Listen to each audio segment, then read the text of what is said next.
Halo Sobat Civikus, perkenalkan nama saya Pertama Arga Mandano. Saya dari program studi teknologi pendidikan Universitas Palangkaraya. Jadi, di sini saya akan menjelaskan hasil resume saya pada buku yang berjudul Pendidikan yang Berkebudayaan, karya Yudi Latif. Pendidikan yang berkebudayaan. Bagian keenam ini menjelaskan pendidikan transformatif, visi persatuan, kepribadian, dan ketertiban dunia. Pada buku yang berjudul Pendidikan yang Berkebudayaan, dalam buku ini membahas pendidikan transformatif dalam visi kesetaraan, kesejahteraan, kemajuan, persatuan, kepribadian, dan pergaulan perdamaian dunia. Pendidikan sebagai proses pembudayaan bukan hanya diorientasikan untuk mengembangkan pribadi yang baik, tetapi juga masyarakat yang baik. Setiap pribadi membentuk dan dibentuk oleh jaringan relasi sosial atau interaksi antara dua orang atau lebih. Pendidikan adalah bagian dari kebudayaan sekaligus pembentuk kebudayaan. Oleh karenanya, pendidikan dan kebudayaan tak dapat dipisahkan. Kebudayaan yang baik bisa memberi lingkungan yang sehat bagi proses pendidikan.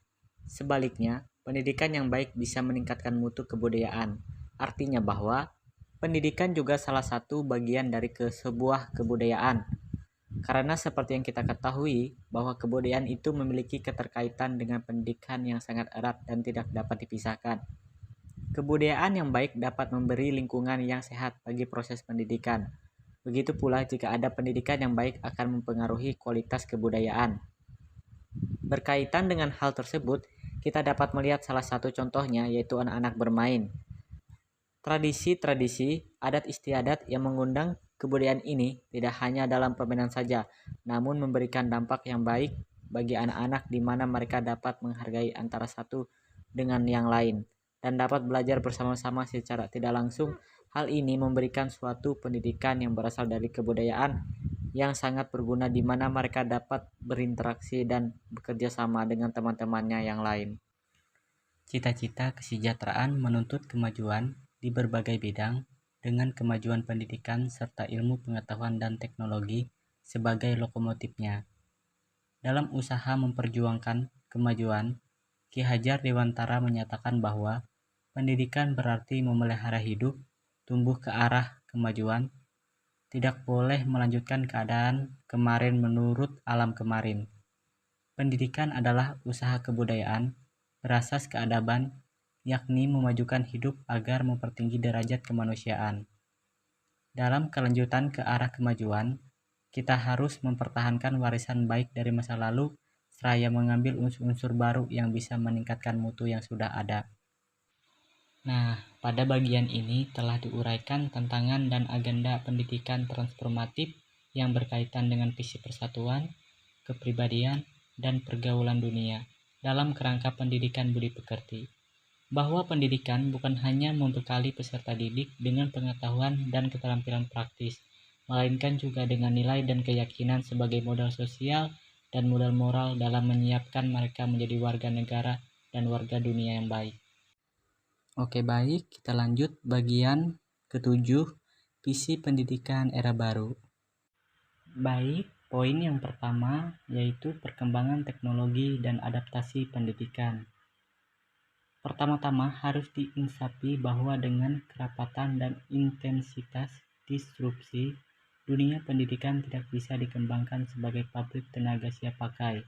Bila pendidikan terlalu fokus menyiapkan peserta didik untuk menguasai keterampilan tertentu, kecepatan kedatangan teknologi baru akan segera mengadeluarsakan keterampilan yang diberikan.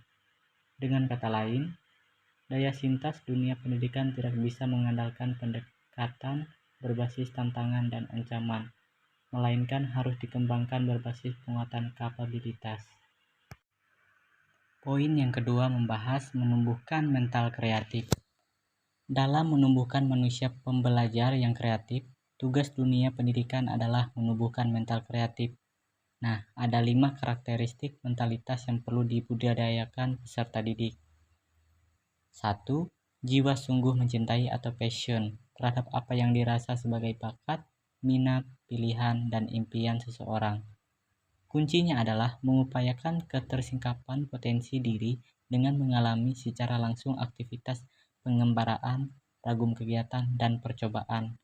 Yang kedua, rasa ingin tahu atau curiosity dengan memfasilitasi proses eksperimentasi dan penemuan.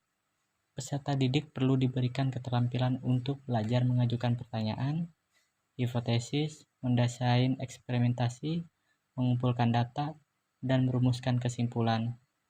Yang ketiga, keliaran atau imajinasi dengan membiarkan alam terkembang menjadi guru. Yang keempat, pikiran kritis atau critical thinking sebagai pelita hidup. Yang kelima, keteguhan hati atau critical thinking untuk mengarungi percobaan dan tantangan. Poin ketiga, membahas menumbuhkan karakter. Pendidikan karakter diperlukan untuk menempa siswa menjadi pribadi baik atau karakter pribadi sekaligus warga negara baik atau karakter kolektif. Antara karakter pribadi dan karakter kolektif bisa dibedakan, namun tidak bisa dipisahkan. Di sini perlu sedikit diingatkan dan ditambahkan bahwa untuk menjadi pribadi yang baik, Thomas Lickona 2011 menengarai ada 9 inti karakter pribadi yang harus ditumbuhkan, yaitu keberanian, keadilan, kebaikan hati, rasa terima kasih, kebijaksanaan, mawas diri, rasa hormat, tanggung jawab, dan pengendalian diri. Poin yang keempat membahas pergeseran pendekatan. Semua pergeseran dalam pendekatan dan metodologi pendidikan itu harus seiring dengan transformasi pendidikan karakter. Pengembangan karakter merupakan pendekatan holistis yang menghubungkan dimensi moral pendidikan dengan ramah sosial dan sipil kehidupan siswa. Dalam pendidikan karakter, moral itu ditangkap dengan keteladanan, bukan diajarkan dengan hafalan. Cara mengajarkannya tidak terisolasi dalam mata pelajaran tersendiri, tetapi mereka dengan seluruh rangkaian kurikulum dan melibatkan peran komunitas. Poin kelima yang terakhir, pembenahan tata kelola pendidikan. Dengan mempertimbangkan problem-problem yang dihadapi, tujuan pendidikan dalam kerangka pembangunan manusia adalah memperluas pilihan-pilihan manusia dengan menumbuhkan warga negara yang sehat jasmani rohani, berkarakter kuat, dan berkreativitas tinggi. Baik semua, sekian tentang buku yang saya resum. Kurang lebihnya saya mohon maaf, saya ucapkan terima kasih.